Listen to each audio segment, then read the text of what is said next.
You might not think that a few simple words could make you crave McDonald's breakfast sandwiches. But if you listen closely to the sound of me saying McGriddles, McMuffin, you might be wrong. Ba-da-ba-ba-ba. Christopher Media, M&M, question everything. That's my mama. That's my mama. That's my purse. I don't know you. You don't know. You're the first person that's ever got that. I say it all the time, and Brianna's like, what? King of the Hill references. Yeah, King of the Hill. You won't find those on any other podcast. M&M, question everything on iTunes and ChristopherMedia.net. Christopher Media, let's make some noise. Christopher Media, let's make some noise. From Asthmacore Studios near Detroit, Michigan, it's Unregimented. Gangsters, what's up, guys? Hey, it is another episode of Unregimented. I am Chris. I'm Jay. I'm Aaron. And I'm Rich. What's up, guys? Man, how you been? Working. I have to tell you, that sandwich you posted on Facebook looked delightful. He posted a sandwich? What's this about a sandwich? Rich posted I wouldn't call it a sandwich, I'd call it a mega-witch. It was a 3-foot party sub we had for a catering order this morning. Oh. Yeah, no one knew how to do one except for myself to where it would pass the taste and pass the presentation. Mustard. We were a bunch of guys just going to slap a bunch of meat on the the 3-foot roll and throw some lettuce in it and call it a day. Yeah. But by the way, I was really tempted today. I got some Del Taco, and I'm watching this kid make all these tacos and just throwing the fuck together. And I really wanted to just be like, hey, I see how you put those things together. Can you just throw one together nice for me? Can you just, If he made $15 an hour, he would. The shit that gets me, the two first things they put on it is the chicken and then this, white sauce. And the chicken goes across, the guy puts the chicken on across this little round tortilla diagonally in one direction, and the kid puts the sauce on in the other, making an X. What the fuck, man? Why do you think I want it all in one bite? Right in the middle. Yeah. People are fucking weird. Anyway. Yeah. Well, the problem is when you pay you pay minimum wage or even sub minimum wage like I make. Yeah, you tend to get that type of work. Obviously, I have a little bit of a work ethic better than that. Thank God. Hey man, that sandwich you made was worth $15 an hour, dude. That was beautiful. Guys, what happened to pride? Just making sure, I don't know. I'm from the school of if you're going to shovel shit, be the best shit shoveler you can be. Because everybody gets a fucking trophy. Hey, how about this? If I got a raise for shoveling shit, eventually I would be happy to be the best shit shoveler. Dude, don't get me wrong. I do my job as well, as well to my abilities as I can most days. Yeah. Some days you take a day or two off. You're like, oh God. Oh yeah. You schedule 5, only work 3 mentally. Well. Yeah, pretty much. Whatever, man. They get what they pay for. That's how I look at it. Well, speaking of wages, Walmart came up. I was watching House of Cards. Yeah, I ain't talking Walmart. Go ahead. I'm not saying nothing. That's it. That's all I'm saying to that. For the record, Aaron brought it up this time. Yeah. Well, it was just interesting because I don't know if you guys are even familiar with the plot of House of Cards, but it's this political power couple that just literally kill people that get in their way. It's really far-fetched, but high drama. And they become president and first lady, and the first lady goes after Walmart. She takes a stand against them and says, this is like Netflix producing a TV show calling out Walmart, saying that 1 in 10 of their employees, which I think is low, is on some sort of government assistance, like food stamps, and that they use that money to then buy stuff from Walmart. Exactly. So Walmart is double dipping on the government. I just thought, this is something that we've already talked about, but every fucking show I'm ever on. Right. So it's one set of thieves stealing from another set of thieves? Well, it's a double subsidy. But probably not something that you would see on The West Wing. No. You won't see a network show sticking their ass out there. Kudos to those fucking writers. Maybe they were because Netflix isn't a network. You pay for Netflix. Exactly. They don't have much to lose. You don't have to have Netflix. Yeah, Netflix doesn't have to market its product through Walmart. Well, the worst is if they they sell DVDs of this shit. House of Cards comes out on DVD, and Walmart might refuse to stock Netflix products, but whoop-de-doo. That's just going to get more press. There's another story right there about how Walmart's trying to control everything. Yeah. Well, Netflix's storefront is the internet, so if I were Netflix, I'd be like, "What you gonna do?" Yeah, we have a larger fan base than you do. But yeah, not really. Yeah, I don't know. It's curious. This is curious. Probably a fan base that actually supports what they're doing more than people that shop at Walmart. I know people shop at Walmart and go, "Oh, I should really go someplace else," but man, I'm poor, so yeah, but it's that's a fucking vicious circle. God damn it! I'm stopping right there. I'm not doing it. I'm not doing it. I'm not. Jay, go with it. No. All right. No. We brought Walmart to you. All right. Okay. Here it goes. Here we go. All right. So you're poor. So you shop at Walmart. Yeah. Well, you go to Walmart and you're only paying 2 cents less for it at Walmart than you are at Meijer. Well, at Meijer they pay their people a living wage. Okay, more so than Walmart does. Mm-hmm. Or if you want to go even bigger, you go to Costco where they pay their average worker $19 an hour, and you pay the exact same price as you do at Sam's Club where they actually pay their people like $9 an hour. So you're saving money right now, but in the long run, you're not saving any money at all because it's a fucking vicious circle. You just keep round and round and round and round and round. Because okay, so now we got to pay more taxes because there's more people on welfare. Now there's more people on welfare. And, now people got jobs at Walmart that are on welfare, and then they just buy their shit from Walmart, and then fuck that. I don't even talk about that. I don't feel it. I don't feel it, man. I'm just so fucking. You can't fix stupid. And that's pretty much what it is. You go to Walmart, hey, man, I was there just a couple weeks ago. I was kind of drug into the place because my wife bought slippers for me from Walmart, and I pretended that they didn't fit so that we could take them back. Well, I got roped into going to Walmart to take them back, and then, of course, we're here, let's go look around. Right. And then I had the most disdain for everything in the store. Like, I fucking You left hated a little piece of your soul there, didn't you?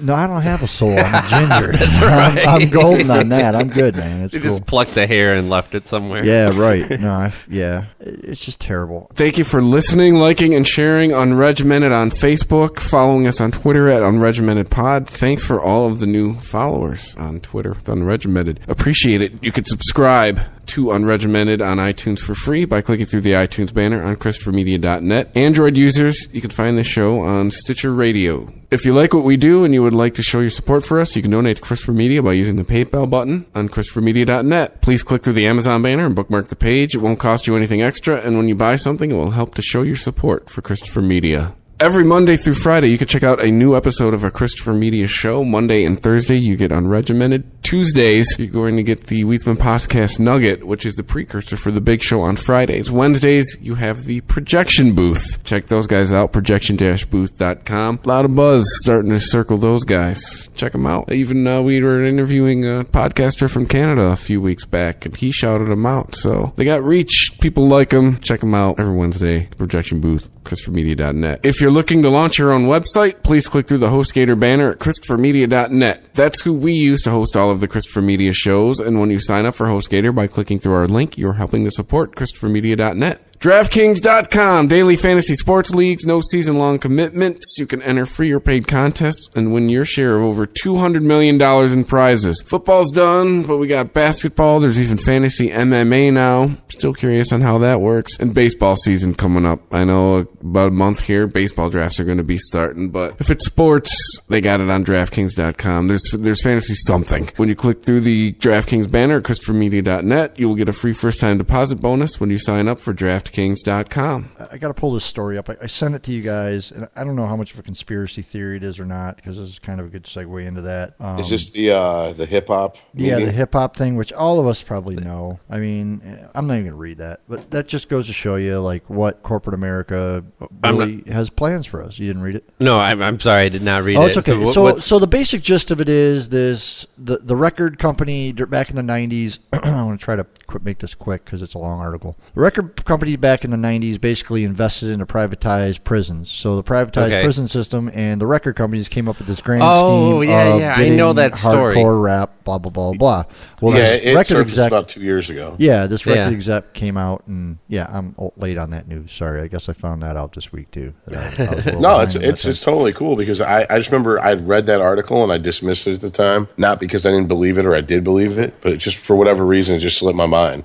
And when I saw you sent it, I was like, good. That's something we could talk about there. Right. And it's like, okay, it totally makes fucking sense. And then I was talking to Scott the other day about that article, and he goes, oh, yeah, dude. He goes, and that's the whole reason why, like, Pearl Jam and Nirvana became popular, because it was the record industry saying, well, we have to provide our white kids with something else that's not violence, and we have to identify with them with, like, depression and whatever the fuck Pearl Jam sings.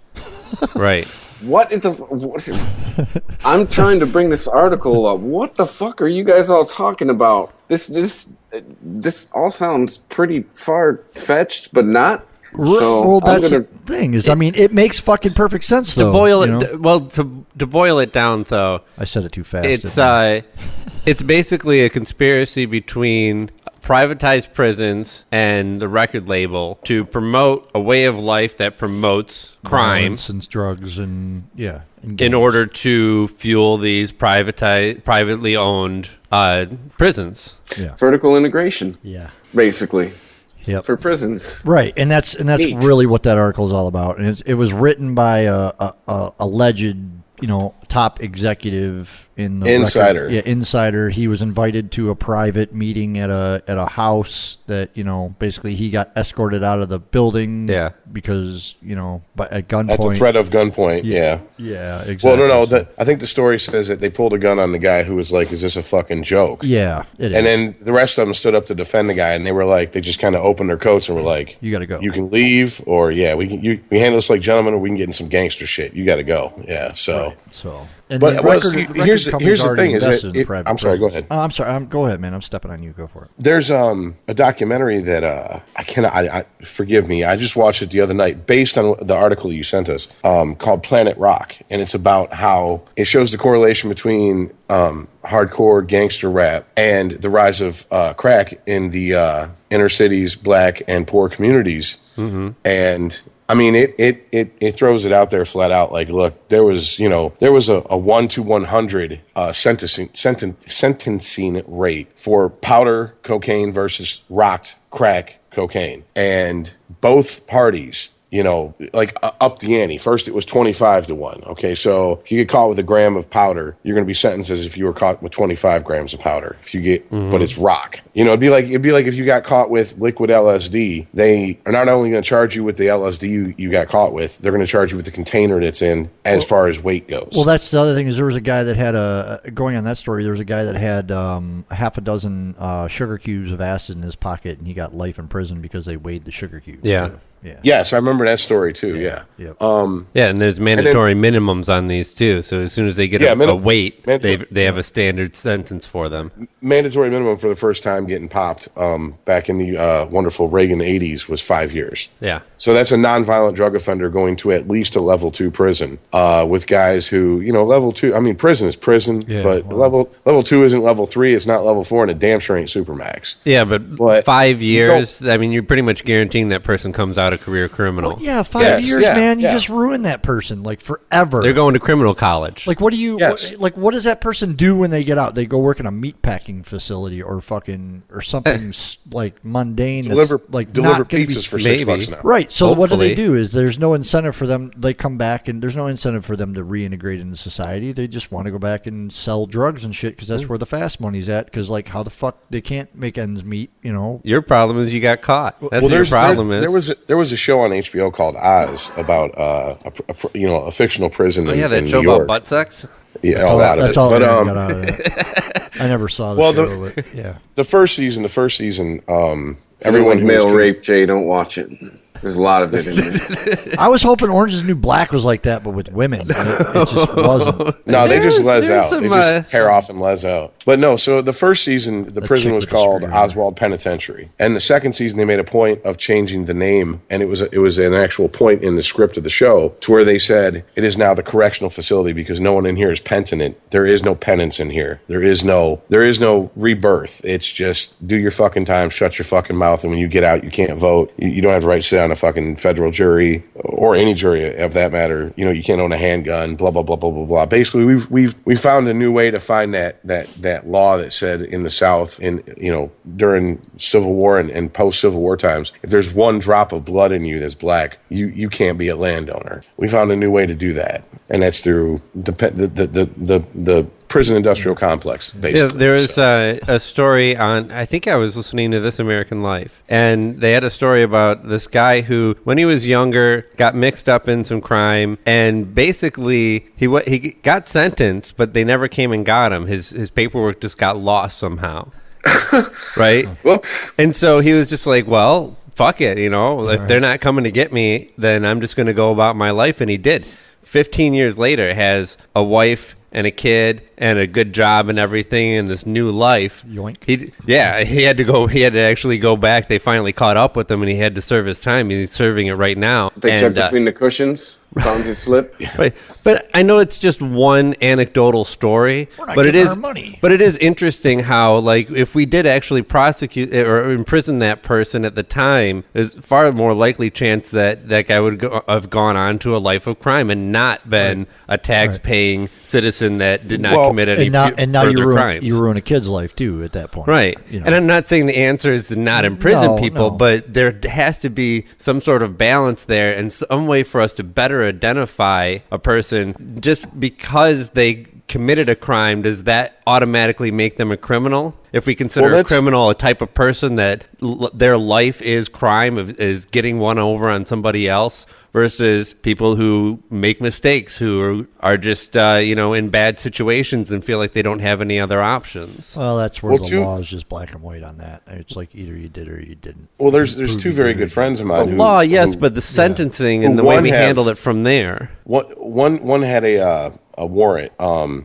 they didn't know about, and they were stopped literally after re-upping their insurance, and it was a traffic warrant, re-upping their insurance, re-upping their license, which supposedly if you have a warrant or it's your license suspended, they're not allowed to do, but Secretary of State did, whatever. Long story short, she got pulled over, and the cops were like, "We're sorry, we have to take you in. I mean, you have a warrant," and she had to post bond and everything. And I have another friend who has a warrant on a nonviolent drug offense, who thought he had cleared it up. It wasn't cleared up. He had moved. He did not receive the paperwork that the court sent. Court was like, too fucking bad. And during the sweeps they do annually here in Michigan, or in the Tri-County area, they actually fucking no-knocked his front fucking door open and took him in. So, I mean, and that was 2 years after. I mean, have I talked to you guys since my neighbors got raided, by the way? No. I don't believe so. He was raided about a week and a half ago. No-knock warrant. They kicked open the front door. It's him, his wife, his son, and his daughter, and his grandson that live there.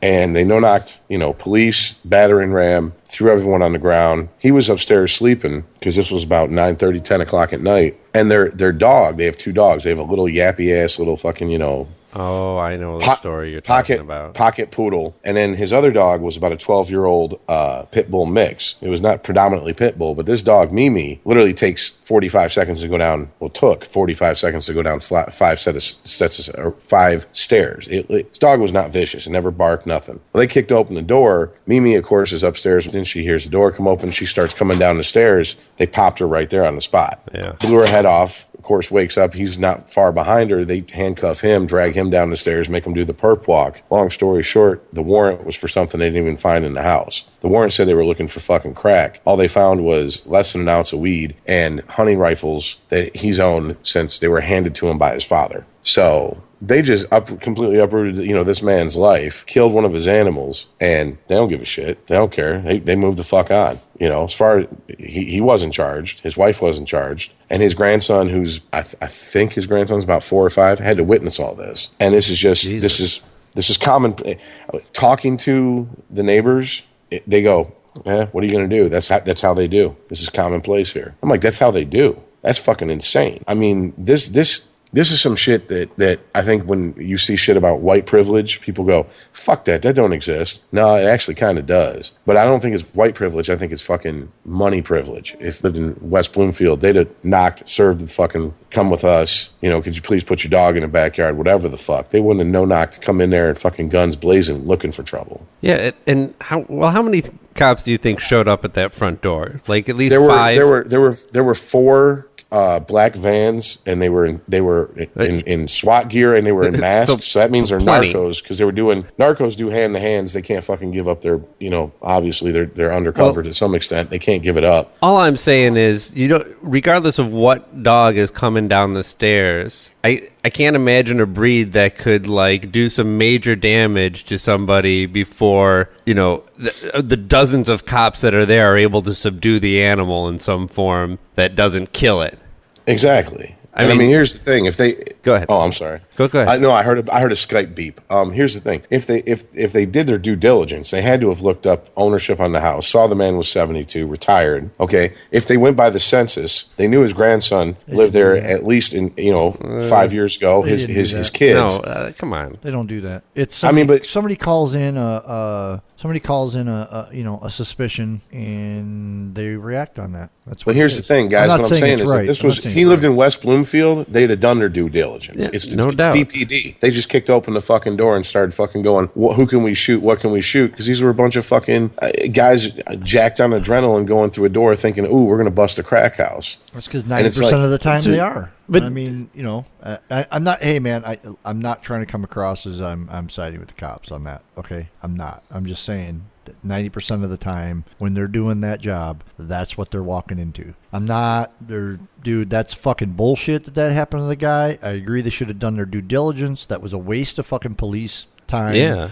That was a waste in Detroit, of all places. It was a waste of taxpayer dollars. It was a waste of everything. It totally fucked somebody for a life. A 4-year-old. It fucked that kid. That kid's gonna hate the police. Now the neighbor's gonna hate the fucking police even more. The guy's gonna be, dude, that's fucking traumatizing. Now the dude's gotta pay for a new front door. I mean, look at all the financial implications that has. And that's the thing. Here's the thing. Where I live, you're not getting through the screen door with a battering ram on one hit, let alone the door behind it. Right. So that means that they picked that police and then put the battering ram to it. Right.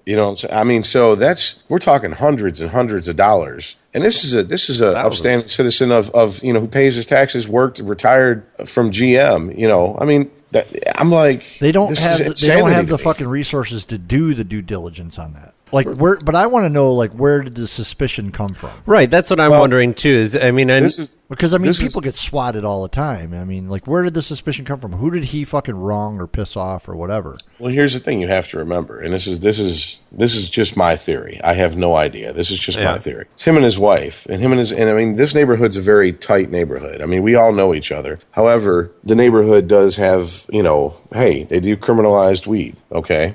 If you pull up and you know what house to go to and you know who to call inside the house, you can, they're going to pull in your driveway. You're going to hand them money. They're going to hand you weed. There's 5 dispensaries. You know this, Chris. Within 2 miles of where we sit. They're not kicking open their doors. However, here's the thing. Someone new in the neighborhood moved in, probably about 4 or 5 months ago. So I took it to its natural conclusion and assumed they probably saw this and were like, ooh, something's going on there. An anonymous tip line, due diligence not done, equals this. Right, so we can get to this. His son and his daughter live there, and you never know if someone got pissed at one of those two. So either way, I mean, it has to be somebody is ratting them out. Well, I guess it isn't really ratting them out if they're not doing anything. But so wouldn't it be far more effective and cheaper to maybe send 2 officers just to knock on the door and say, hey, we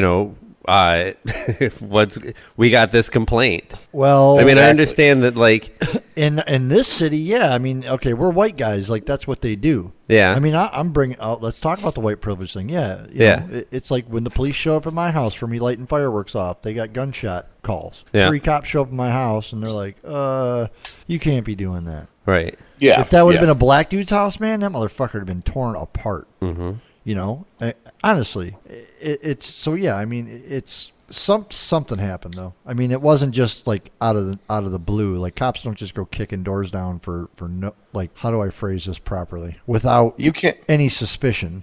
I don't think anyone in this neighborhood maybe could they had the wrong swatted. Address. I don't think anyone in this neighborhood could be swatted for whooping some ass on fucking Madden online. That's what I'm saying. Right. Yeah, right. It was like on The Simpsons you never when know. Chief Wiggum kicks the door down. He's like, hello, police. This better be the right one this time. The thing is, though, is they're not going to send 2 cops to a house in Detroit to say, hey, what's going on here? Because a lot of the times when they are kicking those doors in, they are being confronted with firearms and... this is just little pie in the sky thinking, but what if they had actually officers that knew that neighborhood? Who actually knew the people around there, and the call came in and they were like, Mr. So-and-so, are you fucking kidding me? The 71-year-old guy? I'll go over and see him. Come on. Yeah, but I think that the problem is, sorry guys, I had a visitor there for a second, had to be quiet. But did you pay the hook? Did you tell the hooker to come back? Hello, later? housekeeping. No,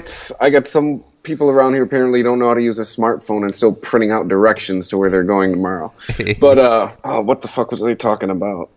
Shit, lost my train of thought. Shut up then. No, we were talking about the cops. Talk about cops. It's just they had to lift the residency requirement off being employed as a DPD officer because nobody was applying. Oh, that was years ago, man. So that's where that kind of like shits on your pie in the sky theory, Aaron. But I mean that's right. You used to have to live in the city. Now it's whoever wants to work here, please come work here. You know. Well, even before that, a buddy of mine's dad, they lived in Redford Township, and he was a DPD. And he kept a post office box in DPD so he could keep his job before they lifted the residency requirement. I know a whole bunch of cops, like 10 cops owned one house and used the same address, and none of them live there. They owned the fucking house. That's where they banged their prostitutes and hid their drug money. That's exactly what it was. I mean, I've heard stories about this house, and it's like... When you did a stash where you picked up some OG Kush, you brought it back to that house? There was an OG Yo, Kush. Jay, go ahead and send me a private message about that house later. I need that address. I'm running low. I'm running low, buddy. That's gone now. Yeah, still worth a shot. Did you guys hear that Grand Rapids is getting cameras for their officers? So they turn them off and delete the... Yeah, I mean, are they going to come? They're not going to come with an off switch? I mean, we've already talked about how this... Yeah. Well, my battery came unplugged. Oops. Yeah. It's crazy. I mean, they already were going through that in Missouri with the dude shutting the cameras off. Yeah, but it's like... Missouri of all places, by the way. It's like astronomy. You find things by what's around it. You don't actually see the thing itself. So you don't see the video itself, but why was your camera just mysteriously off for this one stop where this citizen has a complaint on you? The thing itself? Are we calling the San Francisco Jacks? The thing itself. I'll tell you what, man. I'm sure you can hear an ass whooping. The honest one thing the cops got to start doing is some more fucking PR work because they're fucking really, really, really going to the shits right now. I mean, it's always has been, but now it's like so media, like, everybody can videotape it. Yep. And everyone's got a story about it. Oh, right. I don't. Well, no, I mean like news outlets. Nobody's holding back on anything. No. Like it's everyone like I need a story about police abuse. Yeah. The police are the enemy right now. And that's like fucked up that it's that they're letting it happen, but they have to because people have cell phone cameras. Yeah, it's like the drug driving in Colorado. Now that they're looking for it, they're noticing it's a little bit more of a problem than they thought. They weren't looking for it before, and the same thing with the cops. Now that there's people actively looking for them fucking up, I mean, there's just right with Aaron on this one. There's a spotlight on it now. Yeah. The media's got their jeweler's loop out, so to speak. They're looking for fucking anything. Yep. Well, there's also the fact that you have, if you come from lower middle class, working class, you've been harassed at one point. I mean, maybe not so much. I mean, let's not get into degrees of harassment by the cops, but you've been fucked with, right? Mm-hmm. And well, I think age. You start fucking with people who everyone has a fucking smartphone. Everyone can hit record. Right. There's even something that a buddy of mine told me about literally about an hour and a half ago that I talked to that goes, there's an app that you can hit and it streams live to the internet. Yeah. Oh yeah. And there's nothing they can do. They shut your phone off. It's going like, give me your password. I don't have to give you my password. I'm gonna smash your phone. Then that's going to be online. Yep. How you going to explain that? Mm-hmm. And then you get people that forget about videos and things go online, like that fraternity in Oklahoma. Dumbasses. Yeah. Like I thought. Can I say I'm also them at all? First thing I thought when I saw that was like, do people just forget about the internet now? Well, can I also say that yeah, they do. I'm tired of people telling me that. Oh my God, I'm shocked stuff like this exists. Are you fucking not in Oklahoma? Serious? I'm not. No. I'm not shocked this exists anywhere. Can we just fucking okay, look. Can we all just fucking admit? If that happened in downtown Detroit, I would be shocked. Okay. No, I would. It happened in Oklahoma. I'm not shocked. a bus full of I don't know the backstory on that fraternity. I'm pretty much assuming for the most, except for no, I'm sorry. I did listen to a call-in news show today that a member of that fraternity who was the U of M chapter said, "Look, I never heard that song, never sang that song. I don't know what the fuck that's about, so whatever." But I'm like, okay, but is it an all-white fraternity? I mean, is that the history of it? Of course, you're going to have people who are going to be attracted to that. They're not going to want to join a multicultural fraternity if they're fucking like, hey, fuck them. You know what I'm saying? Fuck them black people. They ain't never going to be one of us. We'll hang them from a tree before they're one of us. And apparently, I haven't seen the video. I've just read the transcript. Apparently, that's what they were saying. I mean, like, we're talking some straight up. I'm all for exposing that behavior. I'm all for calling people like that out. But this is a regional thing. You can't translate this behavior to other fraternities and assume that everyone that shares these same three Greek letters is going to be racist. Well, yeah, that's what I'm saying. It's a branch of the fraternity. Is what I'm getting at, and it's former branch of the fraternity. If you've been paying attention to the news, well, yes, but I mean, it's funny that a U of M alum from 1990 who was a member of that fraternity felt the need to call in and say this on this show and go, "Look, I didn't hear no shit like that." But let's be honest. At the same time, you see what, one or two, maybe three people on the video. I've seen stills from it. It's going to be hard to name everyone on that bus, and even if they can place the people on the bus, they come from some sort of money, and their family and their legal people have already said. You just say, "I just sat there. I didn't sing. I didn't." Hey, no one That's saw. all they have to say. When it came to the word nigger, I just moved my mouth. And not even that. I just sat there and didn't say anything. I didn't sing. I wasn't down with it. In fact, I joined this fraternity to get that president out and hopefully become president one day so I can root this out of this. They can spin it any way they fucking want. No one saw 100 fat bitches blow Bill Clinton, but we all know what went down. Exactly. I mean, it's... Come on now. I mean, exactly. They were showing videos, too, from, like, house parties and shit. Like the house mom singing along to shit, too.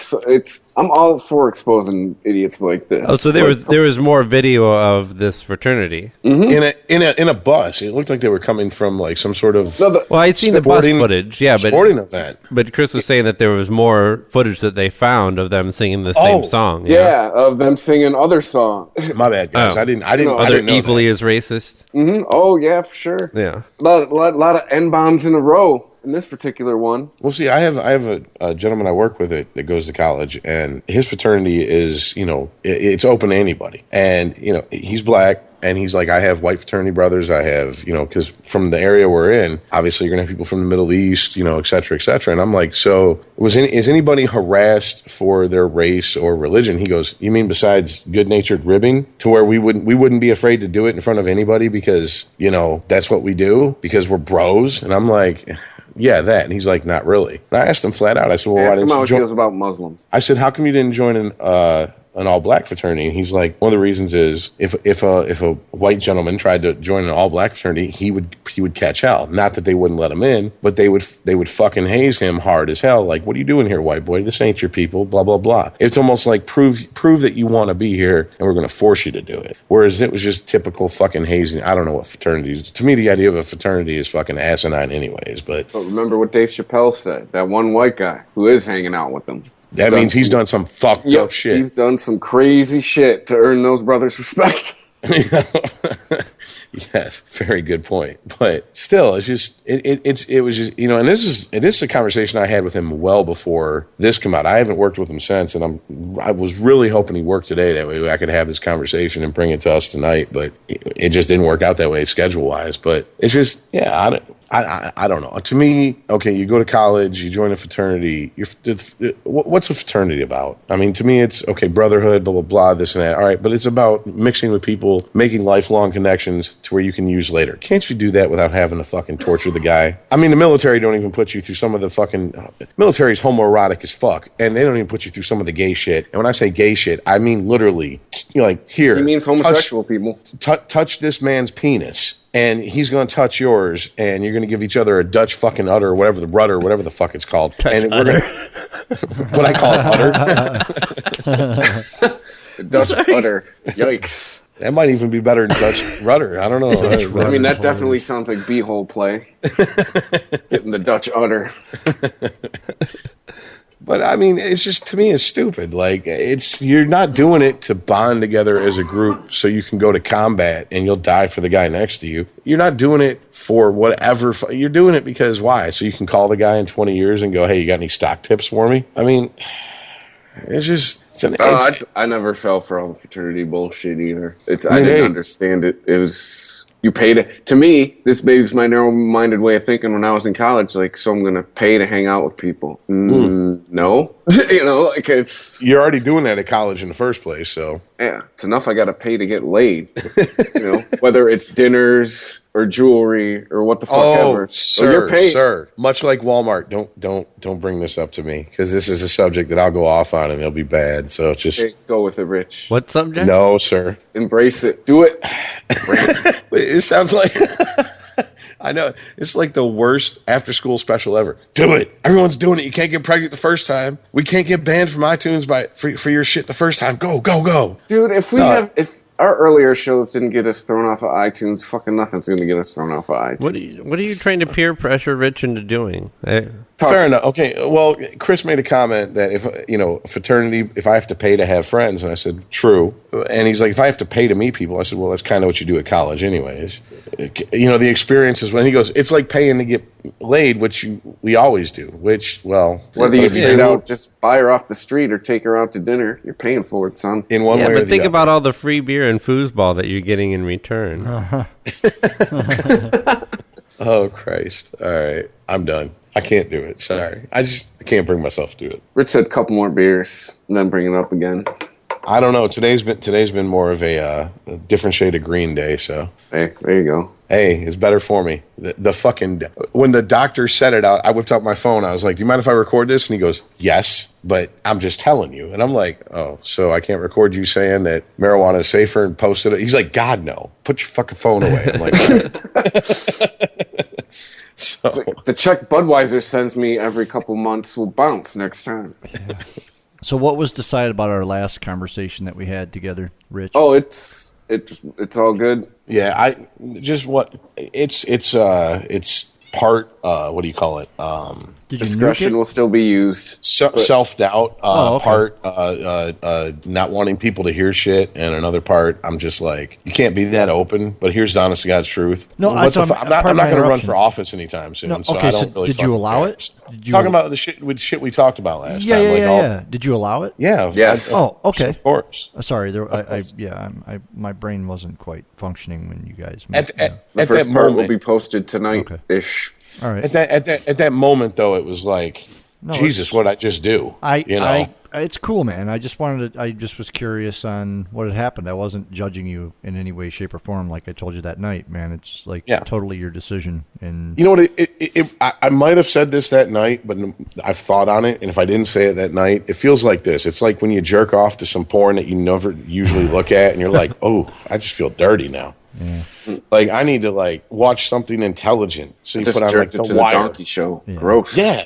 Like what the fuck? Am I that far gone? Why would I was like, why would I bring this shit up? But then another part of me said, you know what? Fuck it. It's cathartic. It's therapeutic. And if someone's got a problem with it, fuck them. Yeah. What are they going to do? What are they going to do to me that I haven't already either done to myself or had done to me? Well, I didn't. It's not like anything I said was illegal. Right. The Dutch udder? Yeah. The thing the way I feel about it, Rich, is like that's part of my past. And if you're going to judge me on my past, then that's your fucking problem. Because that shit hasn't happened in well over 20 years. Yeah, definitely. Yeah. So, whatever. It makes me who I am, and if anything, it should make people respect you more for who you are now. Well, see, that's something else I was thinking about. Is it's funny that if I was like some Tony Robbins big tooth motivational speaker, and I overcame that, people would stand up and go, "Oh, good job, good." But because I'm a fucking delivery guy at the advanced age of about to be 38, what a fucking loser. Why would he fucking say that on fucking, you know what? Fuck you assholes. I don't Hey man, let me say something, okay? You're a delivery guy, right? Do you know how important your job is? Do you really know how important your job is? I've probably kept a few domestic violence incidents from happening because they're like, honey, let's just order pizza. You don't have to cook. I'm sorry. Right. No, here's the thing, man, is okay, guys like you make the food and deliver it to my family to feed my family's sustenance. That's there's nothing demeaning about that. We're getting very much into like some Goodwill Hunting. No, I don't even mean it that way. I'm just saying, man, like, it's like when people start downing themselves about like whatever their job or career path may be, you just have to remember, like, dude, you serve like more purpose to human society than a fucking politician does. So, you just see how much money you make, and people just see how much money you make or don't make. They don't understand like the service that's provided. Like, motherfucker, those people don't got to make dinner that night. So what does that do for them? That frees them up to hang out with their kids or fucking jerk off or whatever else they want to do. Hopefully separately. Yes. Whatever. Yeah, right. Yeah. Please. So anyways, dude, I just wanted to say that. So, and I try to say that to anybody who gets down on their, like where they're at in their life. Like as far as you're working, man, you're fucking working. So kudos to you. And and thank you very much for letting me be able to live like the American lazy dream. And where you deliver, Richard, Rich, how this many, bud's for you. Yeah. How many things you think have happened where it's like, you're lucky this pizza is here or I was going to shoot you. Yeah. Yeah, there's it literally as the warmer weather comes and I start to deliver more into Detroit. I find like driving down some streets, I'm like burned out house, abandoned house with 5 guys I can see hanging out inside. I don't want to be. And I gotta deliver right next door. It's the only house that's not burned out on the block. You're a goddamn hero. And I'm like, motherfucker. Well, you know what? Those 5 guys are like, oh, we ain't fucking around that pizza delivery, man. Them fucking motherfuckers bringing pizza to Miss Jones, man. See, Jay, I can kind of feel you fucking with me through the Skype line, so I appreciate it. I really didn't mean. Okay, I really didn't mean as fucking with you. I'm being a smart ass. I know I'm being a smart ass. I don't know if there's a point to this story, but it does remind me of something that I encountered the other day at work. I went to a house in Detroit to recover some artwork and passed many burned out houses along this stretch of blocks to get to this house. And in conversation with the homeowner, this woman who had lived there her whole life. It was the house she grew up in. When her mother passed, she took it over. And my boss had brought up the idea that her place is basically all burnt out on the inside. And he said with the insurance money that you would get from this, they'd probably just as soon bulldoze the fucking thing, and you could, get a nicer place somewhere in a neighborhood that's not all burnt out. And she would not hear of it. She was dead set on staying in that neighborhood, regardless of she was doing her best. She's like, I have good neighbors. State Farm is there. Yeah, and she has good neighbors, and they're all trying their best to, keep the neighborhood going and prevent these, their block from turning into what the rest of the city is becoming, which is like, an average of 1 to 2 burnout houses at least on each block. Well, and that's what's going on this block. This block is we all know each other. We all look, even if you don't really care for your neighbors on this block, if someone sees some shit, there's a phone call made. The minute that we realized what was going on next door and it was over with, because the call during the actual, that would have been a good idea, but the minute it was over, it was, is everything okay? What's going on? Is there anything you need? Are you guys all right? And the Mr. and Mrs. apologized to people in the neighborhood over the phone. Are like, we're sorry you had to see that. That was, and that's I'm like, why are you apologizing? Well, that's embarrassing for them, man. That's their natural reaction. They're good people. Yeah. That's natural reaction. Yeah, they're probably thinking, think about it too. The people that saw it don't know that they didn't find anything. They didn't see that nobody was taken away in cuffs. It's just, people are judgmental. I get why they're apologizing. They shouldn't have to, but that's just how people are, I guess. Yeah, but that's the type of neighborhood we live in. And there's a house on the end of the street, on the corner, that there is vacant houses on our I'd say 3 block area. And I live in the second of the third blocks going south to north. And I'd say there's a few empty houses, but there's no vacants except for one. And it was burned and it's already set up for demolition. The date's already been set. City's already come out and they're like, we're going to take this house down, and they let everyone in the neighborhood know, because they took a look around the neighborhood and said, oh, these people are going to want to know. This isn't the type of, block where we can just fucking come in, destroy the shit, whatever, and then just move on with our fucking day. like if we do that, we're going to get some calls. So they came in, they were like, hey, this is what's going on. All the street lights in our street work. Like I know that Duggan, really, for people who don't know about Detroit, Duggan is the new mayor of Detroit. He said he wants streetlights in, and he did do it. The problem is that a lot of them flicker or have like a pulse to them, and they're claiming it's an issue of how they get power to them. Our street, everything's lit up like fucking. Chris can tell you. I mean, everything's lit up like the 4th of fucking July. He's driving down the street, and he's like, to drop me off one day. He's like, I mean, this ain't the hood. I've seen the hood. This ain't the hood. He's like, yeah. Your street is definite. I do not feel like I need to get the fuck out of there as quickly as possible when I drop you off. Now, here's the bitch of it. If you come from 8 Mile, you might feel that way. But if you come from 7 Mile, once you hit our street, it's a little bit different. It's because you're entering a neighborhood, people that actually give a shit. Like, there were dudes I used to work with that lived in 7 and John R. I was trying to get the fuck out of there as quickly as possible. Because if the hood wasn't going to get me, the cops were and go, hey, honky, what are you doing here? Exactly. So it happened. And then you can just, that's Chris, that's just when you pull out, instead of your license, your white privilege badge. Yeah, we all get one, right? It comes attached to our birth certificate when you're born a white guy. And you just go, officer, I'm just dropping my white friend off who lives here. And they're going to go, okay, what house? Because we're going to raid that one. Because that means that's a grow house or he's fucking cooking meth or something, Little people, what people don't really know is when you get your selective service card when you're 18, the white privilege card comes attached to it in the mail. Yeah, and it's actually attached to the razor that they send you. Yeah.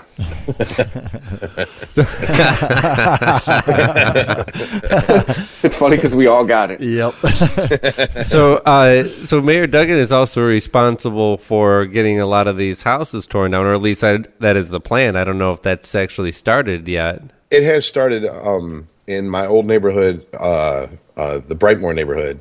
There's actually the street I lived on. There's literally 2 houses on that street, and people are starting to do urban farming. Basically, really like liberal, kind of. We want to bring back the city, and we don't want to move downtown because we're not hipsters and we don't have that much money. So because I want to eat vegetables grown in lead-filled soil. Right.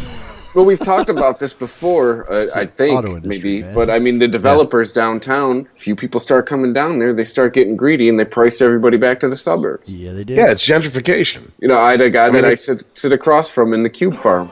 He used to brag, because he lived kitty corner from where we work. He'd always get to go home from lunch and take a nap, you bastard, And they raised his rent, and what they raised his rent to, he's like, I could actually buy a house in Berkeley for what you want to charge me for rent now. Well, or actually for less because it was too much for him. So because they sent him back to the suburbs. City taxes. And then you have property taxes. And see, this is one of the things I found interesting is that there was an article. I'm sorry, guys. If you want, I'll look it up. But it was an author whose job required her to move from New York City to Detroit. And she was like, oh, I've heard I can live here for cheap. And she moved in and she was like, well, the rent's cheap. Western civilization. Well, the rent's cheap, but the car insurance, the car note, city taxes, property taxes, water, I mean, she was like, it's literally almost as much to live in the area of Detroit she moved to that her company moved her to and said, you can afford it on your New York salary as it was to live to where she lived in New York City. And it was much nicer. Let's just put it that way. She didn't have to rush from her front doorstep to the nearest, on-ramp of the nearest highway and then drive far to go get food unless Eastern Market's open. Yeah, another fucking Farmer Jack, I think it was, closed down in Detroit. There's like huge areas in the city where people can't even get the normal groceries. They're shopping at the fucking corner store. Yep. Literally. I mean, that's how it is in the city. I mean, I see it every other week. I mean, there's in New York, but it's not the same thing really. They do have actual, but you have these tiny little grocery stores. I mean, you can actually do some grocery shopping there. It's not like the party store around here where you're getting, a fucking bag of chips and a Faygo. I get what you're saying is they're forced to shop at the party store rather than there is no corner grocery stores in Detroit. And the deeper into Detroit you go, the worse. The more you find at the party store where you're like, Jesus Christ, this is a can of Hormel no beans, chili that I can get for 99 cents at Kroger without even using my Kroger card, and it's going to cost me $2.99. It's usually like $3 for the Hormel. Yeah, and it's fucked up because, like, well, you know most what of the I mean. time, I'm giving people an are spending their WIC money on that too. Yeah, exactly. Yes, you can buy pre-made pizza slices with a pop and put it on your EBT card, put it on your bridge card, put it on your, this is WIC approved. And it's like, Jesus, there is literally a churches on the corner of 7th and Southfield that will accept your bridge card which is food stamps for people outside of Michigan. You can swipe it and it's like a debit card. Wow. And they accept it. Did you get that's on a slightly different subject? I'm sorry, I have to do this, purge this out of my ADD mind, but in Colorado, there's actually a KFC that sells pot. No, yeah, that's kind of. Shit, I read that story. No, it's not. It's not. It's not true. It's not true. Was it's it not an true. onion thing that I just no. It was just some rumor that I don't know. I read a couple stories about it, and then the next day read more stories about how it was made up. Oh well, son of a bitch! Okay, Aaron, do you understand? Isn't that out of a South Park episode? I think so. No. It was South Park got medical marijuana, and they started banning KFC. Right. Yeah. Okay. So Cartman had to go a couple counties over, and when he couldn't go any farther, so he had people bring KFC to him. That's right. And one turned him into Scarface with KFC. One of them, especially KFC gravy, and one time he tasted the gravy and he goes, "This is Boston Market. Fuck you! Don't bring me that bullshit. I want the KFC shit." I want to get back to Detroit real quick though, because I just want to say, you're one of the few people who does. Yeah. Okay, I don't. No, I kind of, I would if it would make sense. I mean, I don't know. I'm not going to get into that, but we've talked about the different things that Detroit is doing to try and keep people in the city. But you can keep the streets lit. You can bulldoze the burnout houses. You can try and keep the crack houses off the block. But if you don't have a good school for families, so families can actually live in the city and have their kids attend public schools, you're never going to get any kind of decent population growth. You're going to get little spatterings of students and young kids coming in, moving into the city because it's cheap and cool in specific areas, and the rest of the suburbs are just going to continue to go to shit. And we're on our 5th emergency manager in the Detroit school system, and they apparently have done nothing to fix any of this. They're completely out of ideas. You need 3 big things to really make a city thrive, and that's education, healthcare, and food availability. Yeah. They're failing. And that's, I mean, healthcare, like you need like hospitals and shit. Right. Actually, did you hear that on NPR the other day? They were talking about there was a lady that had she had a map of like the people that are like the sickest basically in the city. And then the sheriff had like the highest crime population, like the crime rate. Yeah. They both had like these like thermal image looking kind of images. Right. And they put them over top of each other and they matched. Well, here's the thing. So wait. Because there wasn't. I want to make sure I understand this completely. So the areas of the city where the people were the sickest were also where the areas where the most crime was happening? Yes. And okay. And the poorest. And the poorest, yeah. Right. Well, so here's. I'm sorry. Okay, I'm it's sorry. Go ahead. It's a 2-hour bus ride one way for them to go to a health clinic that you could go to without insurance. Right. Exactly. So there's hospitals downtown. Now, a lady says, "Well, what if I can't afford the bus ride? I got 3 kids. How I got to get on a bus to ride for 2 hours? That's basically a $20 ride. And that's all day with kids, by the way. Especially if you're taking your kids for a healthy kid checkup, which, let's be honest, it ain't happening. All right. So what she did. What she did was she actually made a mobile clinic. Yeah. So like she literally went and parked in front of bad area apartments, and they're actually building a clinic in one of those apartment complexes. Jesus, gentlemen, hold on a sec. Yeah. What fucking century are we in? This is like This is like some Django Unchained shit where the dentist comes to you because you can't get to the dentist. Right. But here's the thing. Think about it. Where the highest crime is. See, here's the thing that a lot of people don't realize about people in Detroit. They assume everyone that lives in Detroit's a hard ass and they don't give a fuck. You have a lot of people who live there because they can't get out. Right. And they're terrified of their neighborhood. They never leave their house. They're shut-ins because of the crime. And these are not people that are necessarily like, what we're gonna, what excuse me, not we, but the royal we, as a lot of Americans would say are welfare queens or this and that, and they're popping out babies left and right. This is elderly people. These are people who never had children, and their husband worked for so and so, and he died, and they have their pension, they have his Social Security, and they can barely afford to stay there because she was a stay-at-home mom her entire life. The kids are long gone. She's still in the home. Right. A lot of times they haven't paid their taxes or their water bill or anything, and they're just waiting for the system to catch up with them. Yeah. Exactly. Yes. Yeah. So, how can they move anywhere else? They don't have credit, basically. It's so fucked, and that's how you move anywhere else. No, that's the thing, man. Is there needs to be a much larger plan to not just I'm not saying like just give these people welfare. That doesn't help anybody. You got to come up with programs that actually okay, here's how you eat better. Here's how you just programs for health, programs for education. If we're gonna throw our money at shit, it might as well be shit that's worthy. Well, I know that traditionally when it comes to tax dollars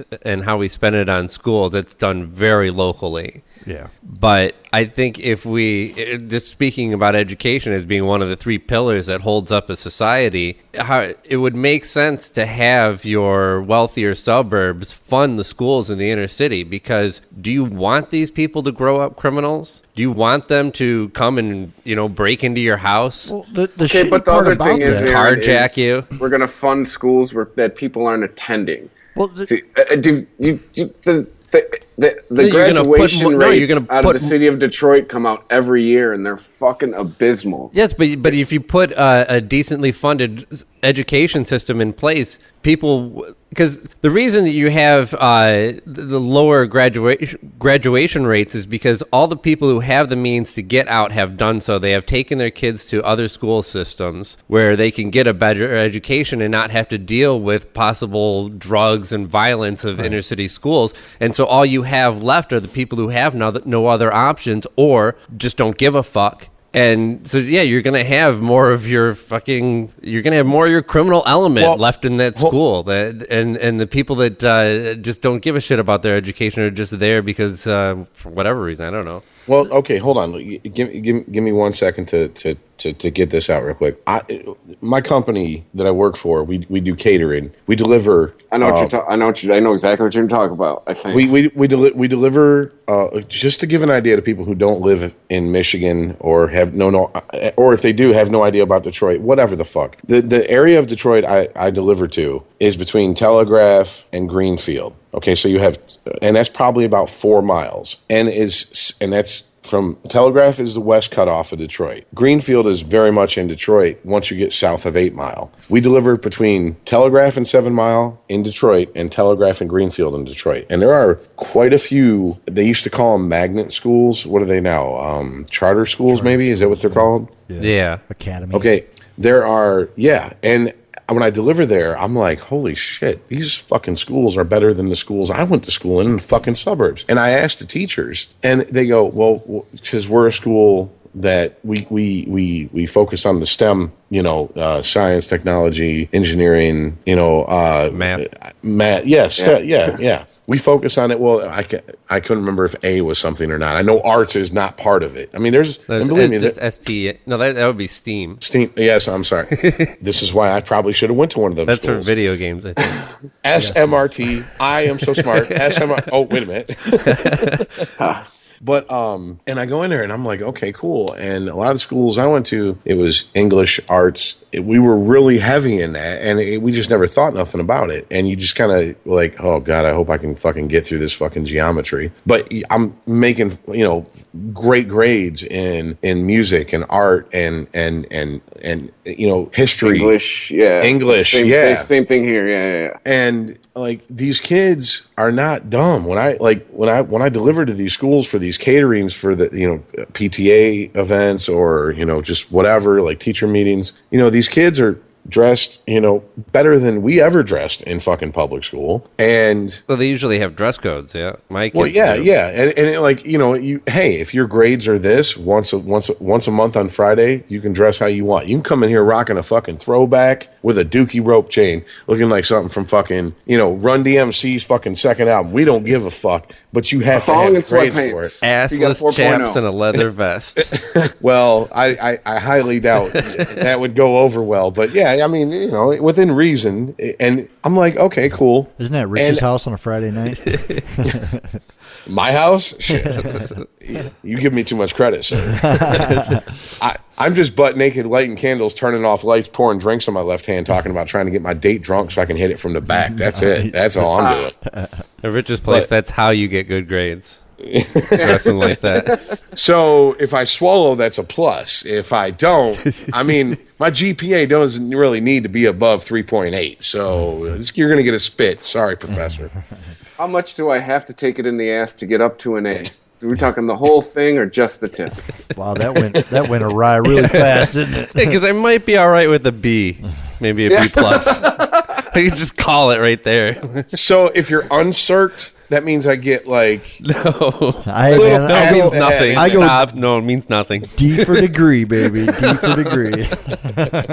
Okay. Let's get off this for a second. Sorry, we're talking about schools, right? Did you guys hear the study about 15,000 different men and penis size? Oh, yeah. No, I did not. And it was on every continent on our planet, and the average penis size was 5.31 inches. Please, and that's old news.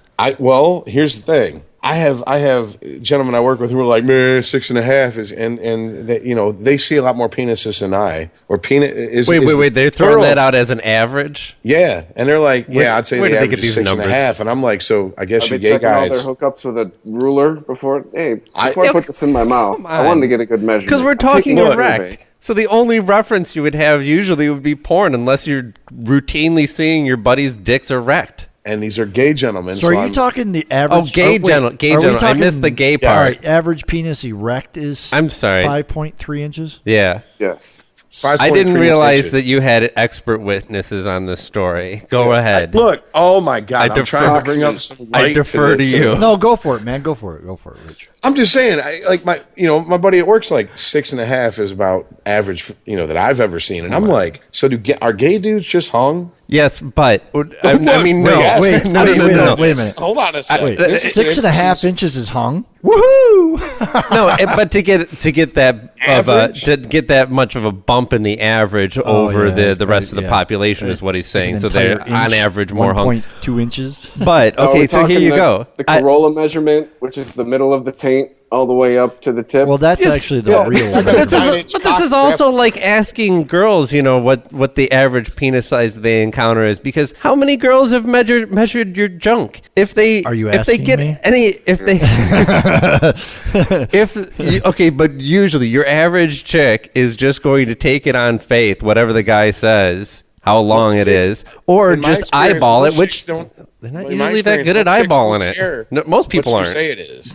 Most chicks don't care. They don't. They do not care. That is correct. Just stuff it in me, And if they're not feeling filled up with all of it in there to the base, you put the balls in. You go, there you go. You feeling filled up now? Fucking, what do you want from me? I'm Irish, bitch. Look. There's only so much unless I get that tendon cut, and then it's never going to stand at attention. It's always going to be pointing fucking straight down. It'd be rock hard, but it's pointing straight down. So.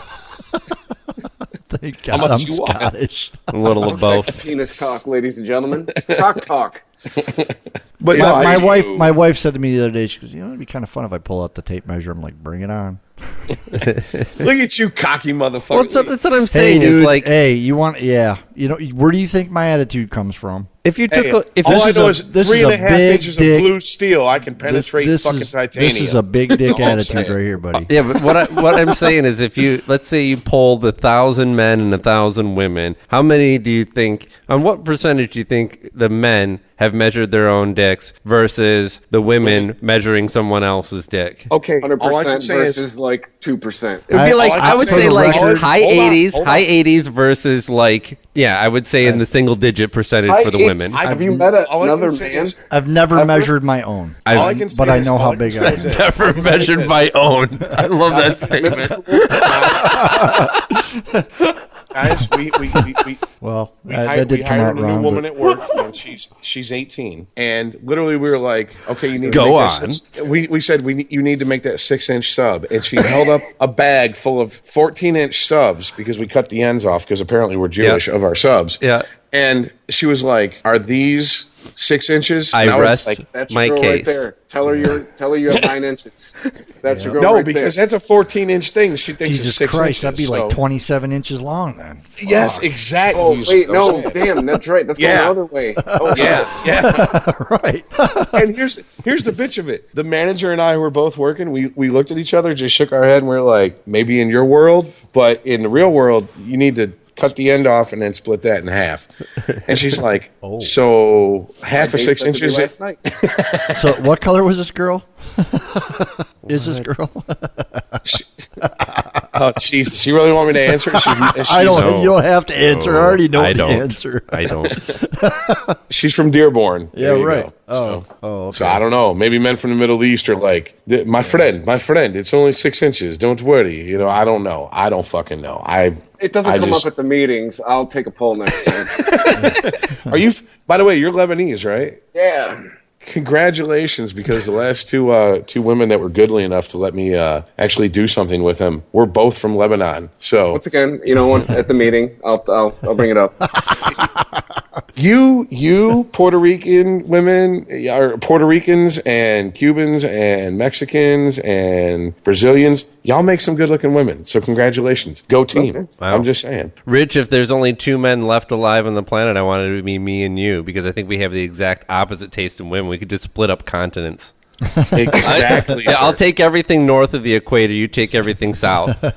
Hey, and you know what? My fat ass ain't gonna make it all the way. So once you repopulate the top, you can just move them all on down to the south. They'll come to you. Get some flavor in your life. I mean, they'll be like, there. yeah. You'd be the south Thank of God the Rich equator is male dead. ambassador. They'd be lining up. We can do the salsa. That fat fuck died on the way down to South America. Go ahead. Yeah. So yeah, I'm with you. I was telling my buddy that I might be going to Brazil. He goes, "Oh, you'll be a hit down there."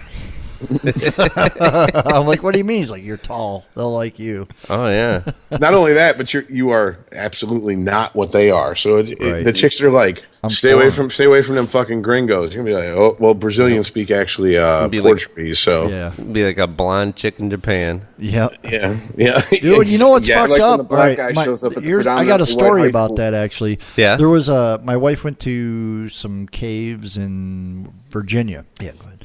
Went to some caves in Virginia. There was like a bunch of. Is that a euphemism? No. I know. He was very careful to say Virginia. Virginia. Yeah. Yeah. So, anyways, there was some. God, how do I say this? Not right. Whatever. There was some Asian tourists there with cameras and whatever. And my daughter is like. You're such a racist. Blonde hair, blue eyes, and like white as chalk. Uh-huh. These Asian people were like begging my wife for a picture with her. Yeah. They were like, can we get a picture? Can we get a picture? And my wife's like, and I'm like, and you let them? And she's like, well, yeah, I'm like, right. Okay, but anyways, yeah, and it happened to them 3 times on 3 different occasions by 3 different sets of. Is that racist? Like, I don't know what. No, because I don't know what I don't know what like part of the country they're from, because I don't want to say like they're from China or they're Japan. I don't know. It's all Here's Asian. the thing. Asian to me is like Latina or Latino. Yeah. It means a group of people who all share a common heritage. Right. Yeah. Okay. So I just want whatever. Yeah, but this is like somebody who we're all European. Yeah. This is like So seeing George We're the Clooney. best people to be talking about race, apparently. I know. For them, this is like seeing George Clooney in People magazine and then actually seeing him in person. It's like, oh, wow. Right. They have, like, blonde chicks are just part of their entertainment culture. Like really white. Like they really, really, really try to keep themselves as pale as a lot of them do. I know it's a fashion statement over there, because they actually have like full body bathing suits and shit. So they like with their heads and everything to make sure that they don't get sun. It is kind of hot. That is it's not. It's Rich, I think I talked about this on a thing we haven't released yet, but I realized my last trip to New York, not into Asian chicks. You need to hang out. Yes. They're everywhere. Thank you. They're fucking everywhere, and just no thanks. I don't have. Look, here's the thing. I at work I have a woman I work with, and she's like, I only date black guys, and I was like, okay, what do you want, a medal? And she was like, so that doesn't offend you? I said, no, I don't give a fuck. She's like, why? I'm like, I don't want to fuck you. So right there, we've already taken that off the board too. That's a preference. It's not racism. That's a preference. And she's like, well, do you have a preference? And I said, yeah. I honestly don't. Most Asian women of Asian descent do not appeal to me. I like darker hair, darker eyes, darker complexion. Yeah. You know, and she's like, fat ass. Right. Oh, Lord. Here you go. Yes, here's my prerequisites: big tits, big lips, and a fat ass. See, I think Aaron is in the minority. But I'll take him the other way too. Whatever, man. I like some Asian girls. Well, that's the thing. Yeah, I have my preferences, but out of any race, there's been many exceptions. You know. Yeah. I've never dated a black woman. No. I'm not completely opposed to it, and I've found numerous black women that I've found immensely attractive. Yummy. Who is the chick from Guardians of the Galaxy? The one that plays Gamora. Zoe Saldana. Yeah. Oh my God! Did you see? Even though when she came out at the fucking Oscars, she's half Lebanese. Those hips. No, I found out it's half Lebanese. Salma Hayek is half Lebanese. Yes. Again, those hips. That killed me when I heard that because I was like, Salma Hayek looks straight up like Latina. Big lips, big tits, and a fat ass. Dude, Selma, I'm going to tell you what right now. I would kill everyone I'm talking to just for a chance to sniff her chair after she sat in it. Salma Hayek's so hot. Some Salma Hayek. Salma Hayek's so hot, my straight wife wants to have sex with her. Exactly. Oh, by the way, guys, I'm wondering how soundproof this room I'm in. I'm like right by the lobby. Yeah. That's all right. That's why you're being so conservative tonight, Chris. You guys don't watch Archer, do you? No. Yeah. There's fuck that show. I'm kidding. I don't know anything about it. What's the name of the chick in there? I know who you're talking about. She's a black chick. She was on Friends. She dated Joey and Ross. She's Who's a chick?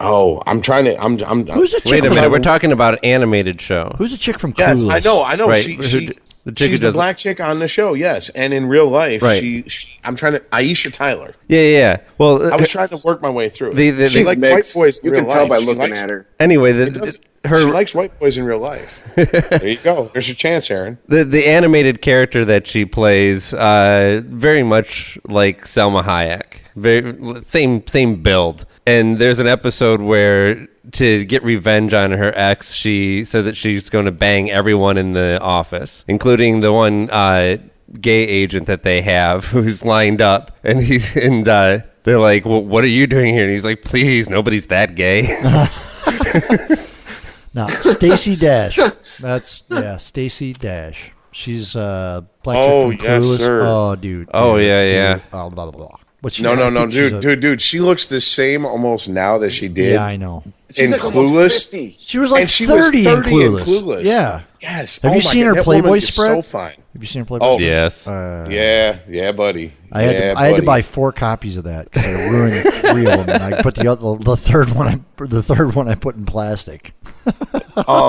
You ruined. Wait a minute. You have 4, but you ruined 3, and the third one you put in plastic. So the one you have laminating all the pages. The joke fucking flopped. Okay. Look, I'm trying to get that 4th copy. I don't give a fuck about your joke. Fuck you being funny. I need some fucking good jerk off material. Just look it up on the internet now. That's why you got to have it come. All right. Yeah. Let's focus. That's why I wrap my monitors in Saran wrap now. Every time I try to look it up, the SJWs come out and they go, "You can't jerk off to her because you're a privileged white male." And I'm like, "Fuck." All right. She's half white, isn't she? I don't know what she is, but she can get some fucking Irish. So you can jerk off to half. To use like the most racist term I possibly can, she's pretty high yellow, isn't she? Whoa. I'm not even going to answer. High yellow? Fuck yeah, dude. If every black friend I know, and they're like, so what's up, man? How dark is he? I'm like, well, he ain't Wesley Snipes, but he ain't high yellow. Yeah, like, dude, high yellow is pretty fucking racist. Most of my friends who are of darker complexion than you with a sunburn understand where I'm coming from, so we don't have those issues. Right. Maybe that's my problem. Or I'm like, yeah, that motherfucker's high yellow as a motherfucker. Yeah. That's a red bone bitch right there. Right. That's a red bone bitch right there. You know, I'll say it and they'll be like, yup. See, unlike us, you know, Rich got the hood pass addendum to his white privilege card. I actually have the hood pass addendum myself. So you know what I meant when I said red bones. So, yeah. Yeah, I'm the only one who didn't get it. I was actually, there was a guy I was talking to, like, I was in a group of, like, black security guards and shit. You know, the cops. They were, like, whatever. They're cops and they're security guards mixed at this university I work at. And this one black cop was listening to Kenny G, and I said to him, I need your black card right now. And they all were like, yep, you got to flip it up because he earns it. Well, see, here's so your blackness is under review, dude.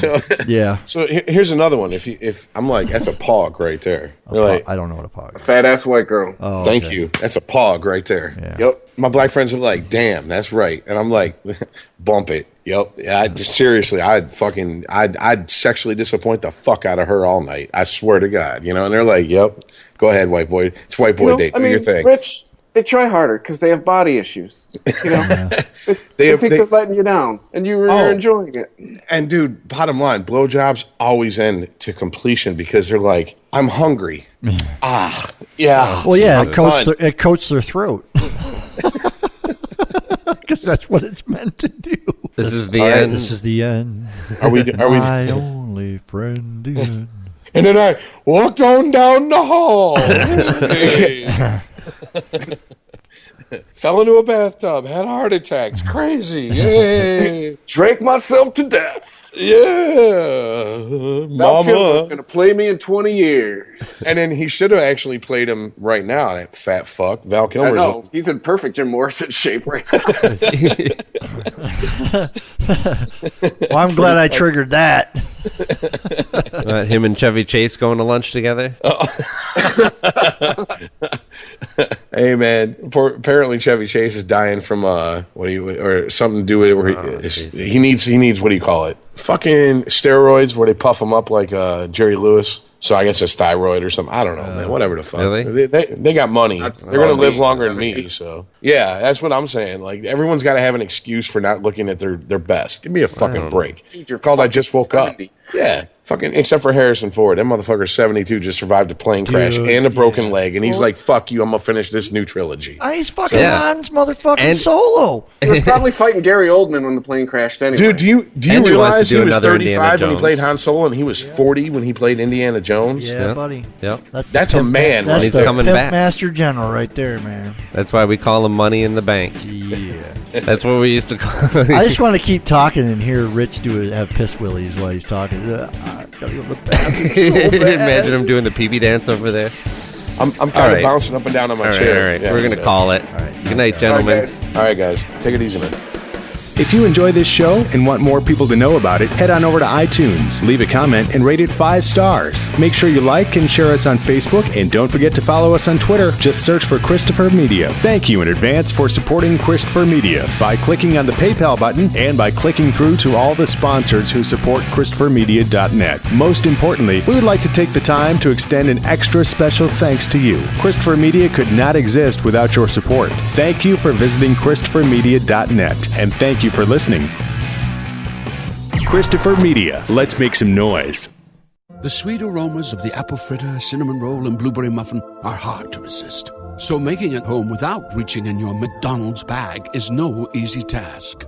But nothing worth doing is easy. Ba-da-ba-ba-ba. At participating McDonald's. New year, new budgets. Every small business has unique needs. When you partner with a Dell Technologies advisor, you get real-time tailored advice. Plus, right now, get special financing with Dell Business